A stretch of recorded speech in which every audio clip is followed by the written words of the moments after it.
તાપી જિલ્લાના વ્યારાના ખટાર ફળિયામાં બાંધકામ સાઇટ પર આશરે 10 કલાકના અરસામાં બ્લાસ્ટ થયો હતો।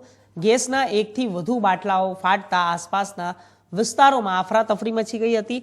આ બ્લાસ્ટ બાંધકામ સાઇટના મજૂરોના પડવામાં થયા હતા અને જ્યારે સદનસીબે મજૂરો પડાવમાં હાજર હતા, મોટી જાનહાનિ ટળી હતી।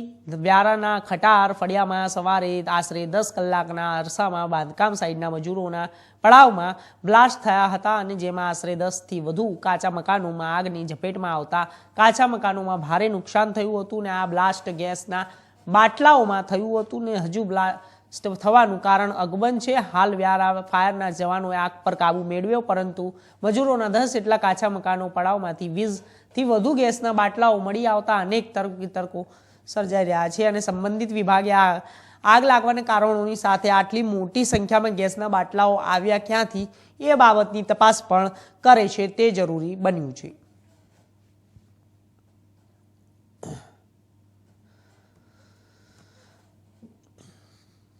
हमारा फायर डिपार्टमेंट ने आश्रे 11:20 कलाके सवारना कॉल मळेल के खटार फळिયું मूसा रोड पासे शास्त्रीनगर सोसायटीना गेट नंबर 3 ની પાછળના ભાગમાં આગ લાગેલ છે। એટલે તાત્કાલિક અમારી ફાયર ટીમ સાથે અમે સ્થળ પર પહોંચેલ।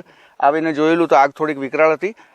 એક બાટલો ગેસનો હતો જે રાધણ ગેસનો, એ પણ બ્લાસ્ટ થયેલ હતો અને સદનસીબે કોઈ જાનહાનિ થઈ ન હતી અને અમે સ્થળ પર તમામને આગના સ્થળથી દૂર કરેલ હતા, એટલે કોઈ જાનમાલની હાનિ થયેલ છે નહીં। અને ત્યારબાદ તાત્કાલિક ધોરણે અમે ફાયર ફાઇટિંગ શરૂ કરેલ અને આશરે 1.5 કલાકની ભારે જહેમત બાદ અને અમે કમસે કમ 22થી 23 ગેસના બાટલા અંદરથી કાઢેલ છે। અનુમાન એવું લાગવામાં આવે છે કે અહીંયા જે મજૂરો છે એમના 10 ઝૂંપડા છે અને 10 ઝૂંપડામાં પણ આગ લાગી છે અને કદાચ એ રાંધતા હશે અથવા એમનું કંઈ જમવાનું અથવા લાકડા સળગતા મૂકી અને પોતે મજૂર કામે ગયા હશે અને એના દ્વારા જ આગ લાગેલું એવું પ્રાથમિક તારણ કાઢવામાં આવે છે। 10 ઝૂંપડામાં આટલા બાટલા આવ્યા ક્યાંથી?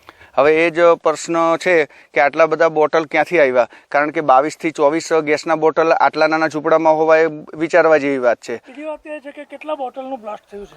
બ્લાસ્ટ એક જ બોટલનું થયેલ અને ત્યારબાદ અમે આવ્યા ત્યારે એક બોટલ બ્લાસ્ટ થયેલ, ત્યારબાદ ધીમે ધીમે બીજા 1-2 કરતાં 3 બોટલ બ્લાસ્ટ થયેલ છે।